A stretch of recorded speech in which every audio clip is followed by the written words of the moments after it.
3 hours and 16 minutes, by the way. 3 hours, 18 minutes, and I get marked tier 5 here. You'll see.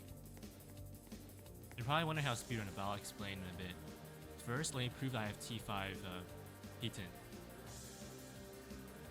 And just like that, we got it. Let's go! So, first of all, you want to get a super, get max level, obviously, because you'll need to do a lot of stuff, especially before at tier 1. So, basically how it works is that the requirements that I posted last video is kill all mobs in the bestiary, explore all areas in the game, and then probably kill like 1 or 2 bosses in corrupt mode. I think that one was required because my friend couldn't get about killing corrupt bosses. And then after that, you'll probably have access to trials. You don't need lore books. You don't need Covenant, and you don't need a lot. You don't need NPC interactions much. And with that, you'll be able to get into trials, right? So once you can complete trials, complete every quest in the game, not the guild request, just reputation-based quests and neutral quests, like the Vastic Glaive one and the Sandcore one. After that, you want to wipe to get tier 1. Now here's what PETENT tier 1 actually skips.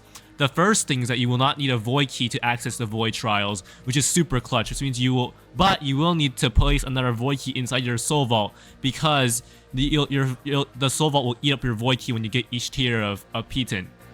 Now for some advice for the void trials themselves, since they're extremely difficult and hit extremely hard, especially the Sand Golem one. So if you are a mage, you want to get Wind Reflect first of all, because it'll allow you to take no damage for like 5 turns or so, because you'll just be deflecting off each of their attacks because they're mainly melee oriented, the void mobs, which is really good. And that'll allow you enough time to burst the mobs down if you have min-max DPS. Hopefully, by the time it ends, you should be able to have killed them by now, but if you can't, then you want to use a speed build, because you can dodge every attack, and you can basically just no-diff it. Good example is like Ranger or Lancer. They can easily do it with a speed build.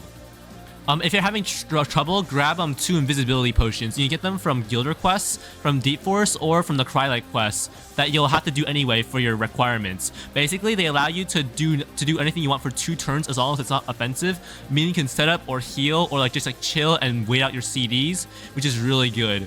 Also, if you're having trouble as a Berserker, then you just need min-max DPS. There's really no other way. Because my friends, if you're like Max Berserker or Greatsword or Sword, you should be able to beat it before they burst you down. But if you're having trouble, speed is a good option, Wind Reflex is a good option, Visibility Potions are a good option.